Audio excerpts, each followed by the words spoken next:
Hello viewers, आपका स्वागत है मेरे चैनल आओ बातें करें में। आज है 22 तारीख। मैं घर वापस आ गई हूँ। परसों मैं गई थी बालाजी नर्सरी, ठीक है। और उसके बाद जो है आज कल क्या हुआ मेरे साथ, कल मेरे साथ बहुत ही बुरा हुआ। और वो अभी पता नहीं उसका असर कितने दिन तक रहेगा। जो मेरे साथ बुरा हुआ बताती हूँ क्या हुआ था। तो कल क्या हुआ, कल दोपहर को मैं नहा रही थी। मैं नहा लेती हूँ, मम्मी से बोला कि मम्मी वाले बाथरूम में नहा लेती हूँ। मायके गई हुई थी ना, मम्मी कहती दूसरे बाथरूम में नहा ले। मैं कहा चल कोई बात नहीं, मैं दूसरे में नहा लेती हूँ, है ना। वहाँ मैंने नहा भी लिया पूरा।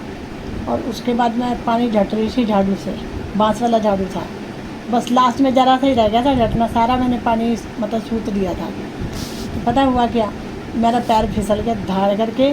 और मैं ये जो है ना, ये अपनी रीढ़ की हड्डी मतलब पीठ के बल पूरी नीचे गिर गई, ऐसे लेट गई। इतनी बुरी तरह मैं कभी भी नहीं लेटी थी, मतलब इतनी बुरी तरह कभी गिरी नहीं थी।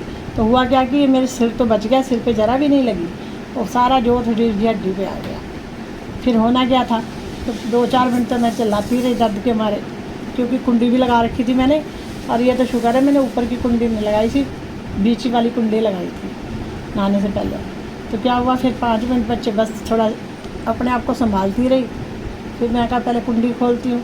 रेंग के मैं गई, मैंने कुंडी खोल दी किसी तरह। फिर मैंने उठने की कोशिश की कि मैं खुद ही उठती हूँ। और आपको पता ही है कि मेरे घुटनों का ऑपरेशन हो रखा है, तो मोड़ तो सकते नहीं हैं।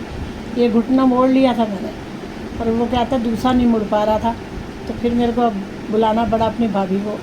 उसको आवाज़ लगाई, वो आई, कहती क्या हुआ। मैं कहा मैं तो पूरी ज़मीन पे गिर गई पूरी बढ़िया तरीके से, है ना। तो वो आई बेचारी कुर्सी लेकर, कह रही कुर्सी का सहारा लेकर उठो। मैंने क्या करा, एक साइड तो वो दरवाजे को पकड़ा और एक साइड से कुर्सी को पकड़ा। फिर मैंने को बोला कुर्सी को हटाई दे, मतलब कुर्सी को पकड़ के मैंने दूसरी टांग भी थोड़ी मतलब मोड़ ली थी। आपको पता ही है मैं नीचे नहीं बैठ सकती, ना छोटी वाली चौकी पे बैठ सकती हूँ, मैं ऊंची वाली जगह पे ही बैठ सकती हूँ, ठीक है। तो हुआ क्या फिर, तो फिर उसके बाद फिर वो है ना बेचारी को मैंने बोला एक साइड से मैं दरवाज़ा पकड़ती हूँ, एक साइड से तो मुझे यहाँ से पकड़, मतलब मैं अपना जोर लगाऊंगी और अपना जोर लगाना। बड़ी मुश्किल से मैं खड़ी होकर फिर सारे कपड़े वपड़े पहने, फिर बाहर आई। और बाहर आके फिर मैं शुक्र है चल के मैं बेड तक पहुंच गई और लेट गई। पता इतनी दर्द हो रही थी उस समय इतना मतलब महसूस नहीं हुआ, बाद में तो बड़ी बुरी हालत हुई। इतनी बुरी हालत थी कि ना करवट इधर बदली जाए ना करवट उधर बदली जाए, बीच में लेटो तो सीधा लेटो तो दर्द बहुत ज़्यादा। तो उसके बाद मैंने सोचा कि कोई दवाई खाती हूँ पेन किलर। तो मैंने अपने भाई को बोला कि तेरा पेन किलर ला दे मेरे को अल्ट्रासेट। तो वो भी कहता कि वहाँ मिलती ही नहीं है, गंगाराम जाना पड़ेगा। मैं कहा ऐसे क्या, इतनी मार्केट में केमिस्ट की दुकानें हैं तो दवाई क्यों नहीं मिलती। अल्ट्रासेट तो कोई कॉमन सी दवाई है, कोई ऐसी भी दवाई नहीं है जो ना मिले, है ना। तो फिर वो तो गया नहीं मतलब। उसके बाद फिर मैंने अपने भतीजे को बोला, उसको सच स्वाति ने बोला, तो उसको ना अपनी भी दवाई लानी थी भतीजे को, भांजे को, भतीजा नहीं भांजा। हाँ, तो उसको अपनी भी दवाई लेकर आनी थी, 6 या 8 गोलियाँ। उसको मैंने बोला मेरी भी ला रहे, फट से मिल गई बताओ, है ना। 2 गोलियाँ वो लेकर आए, कह रहा था पत्ता। मैंने सोचा था पत्ता मैं जो है ना सस्ता ही आ जाएगा, मैंने उसको 50 रुपीज़ ही दिए थे। तो उसने क्या करा, वो ना कह रहा कि पत्ता तो 490 का आ रहा था। मैं 2 गोलियाँ ले आया, मैं कहा शुक्र है तो 2 गोलियाँ तो ले आए। फिर 1 गोली तो मैंने उसी टाइम खा ली। और पता अपने घर से भी मैं बीपी की जो रात को दवाई खाती हूँ वो लेके गई थी, और उसमें मैं गैबापिन नहीं लेके गई थी। गलती मैंने ये कर दी कि गैबापिन भी थोड़ी बहुत मतलब पेन को कम करती है, तो वो मैं लेके गई नहीं थी।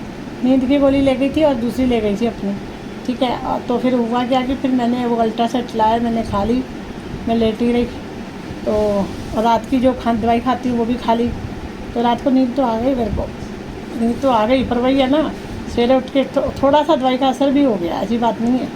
तो मैंने सोचा था सुबह उठ के, सुबह जो 5 या 6 बजे वाली बस होती है ना, वो लेके मैं सीधा घर आ जाऊँगी। थोड़ा बहुत सामान जो मैंने ख़रीदा थोड़ा बहुत ले आऊँगा। हस्बैंड ने कह दिया था कि तू खुद आ जा, मैं सामान बाद में दूसरे चक्कर में ले आऊँगा, तो खुद ही आ जाएगा। मैंने कहा चल जितना मैं पकड़ सकती हूँ मैं पकड़ के आ जाऊँगी। पर सुबह उठ के देखा तो मेरी हालत तो फिर वैसी की वैसी, क्योंकि दवाई का असर ख़त्म हो गया था, तो पहले जैसी हालत ही हो गई थी, है ना। तो फिर मैंने क्या करा, फिर मैं अपनी मदर के कमरे में गई, पहले दूसरे कमरे में सो रही थी, वहाँ गई। वहाँ मैंने फिर क्या करा, एक अल्ट्रासेट रात की बचा रखी थी वो खाई और चाय वगैरह पी सुबह, और उसके साथ मैंने नींद की गोली एक और खा ली। और मैं दोपहर तक पड़ी रही ऐसे ही। और मैंने कहा देखो फालतू में शोर मचाऊंगी, सबको तंग करूंगी, क्या फ़ायदा है ना। जिससे अच्छा तो मैं जितना आराम करूँगी शायद उससे फ़र्क पड़ जाए। फिर दोपहर को उठी मैं, पता नहीं 1:30-2 बजे उठी शायद, है ना। उठी, फिर उठ के मैंने खाना वाना खाया। फिर जैसी भी कंडीशन थी सोचा भाई अब तो घर जाना ही चाहिए। तो फिर मैंने ऑटो करा। ऑटो करके उसमें सारा सामान जो मेरा था, ऑटो में आ ही जाना था सामान, कोई इतना तो था नहीं। वो ऑटो करके फिर मैं घर आ गई।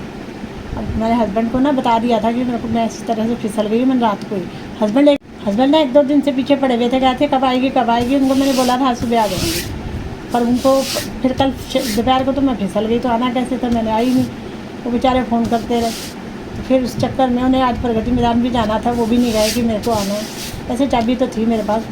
और फिर क्या, मैं सामान लेके आई हूँ मेरे ख्याल से 3-4 बजे, 4 बजे के करीब।